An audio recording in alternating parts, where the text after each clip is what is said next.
Public ఇయ్యాల సుతం మీకోసం కొన్ని లిల్లిపుట్టు వార్తలు పట్టుకొచ్చినా మరి అవి సుతం చూడండి జల్దినా. దేవుళ్లకు ఆడోళ్ళు పొంగళ్ళు పెట్టి మొక్కులు అప్పజెప్పుకునేటోళ్లను చూసినాం. కానీ అన్నమయ్య జిల్లా తిప్పాయపల్లె అనే ఊళ్ళనైతే సంజీవరాయ స్వామికి మొగోళ్లే పాలతోని పొంగళ్ళు చేసి మొక్కులు తీర్చుకుంటున్నారు.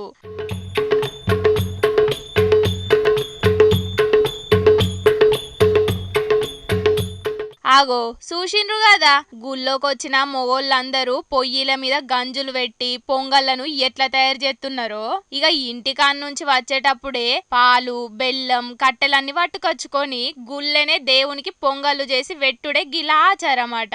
గది కూడా సంక్రాంతి ముందుగాల వచ్చే ఆదివారం నాడే గీ పండుగను స్పెషల్ గా జరుపుకుంటారట. ఇగి ముచ్చట గురించి అడిగితే ఆడున్నోళ్ళు ఏమంటున్నారో ఈనుండ్రి. తిప్పాయపల్లి గ్రామం, ఉల్లంపేట మండలం, అన్నమయ్య జిల్లాలో కలిగినటువంటి గ్రామంలో వెలిసి ఉన్న శ్రీ సంజీవరాయ స్వామి ఆంజనేయ ప్రతిరూపము. సంజీవ పర్వతాన్ని తేవడం వలన సంజీవరాయ స్వామిగా వెలిసి ఉన్నారు. ఇక్కడ ఉన్నటువంటి ఈ కార్యక్రమం ప్రతి సంక్రాంతి ముందు ఆదివారం నాడు కార్యక్రమం జరుగుతుంది. ఇక్కడ ఉన్నటువంటి స్వామివారికి పాల పొంగళ్ళు అంటే పొంగళ్ళు, బెల్లము, టెంకాయలు, పాలు ఇవన్నీ కూడా సమర్పించడం జరుగుతుంది. తిప్పాయపల్లి గ్రామంలో వెలిసినటువంటి శ్రీ సంజీవరాయ స్వామి భక్తులు ప్రతి సంవత్సరం సంక్రాంతికి ముందు వచ్చేటువంటి ఆదివారం ఘనంగా నిర్వహించడం ఆనవాయితీ.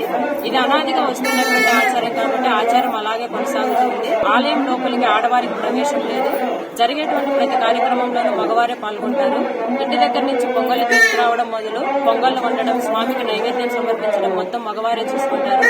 ఇన్నారు కదా సంజీవరాయ స్వామి కథను. ఎన్కటి సంధి వచ్చిన ఆచారాన్ని ప్రతి ఏడాది గిట్లనే సంబురంగా చేసుకుంటా ఆడున్న మొగోళ్ళందరూ దేవునికి మొక్కులు అప్పజెప్తారట.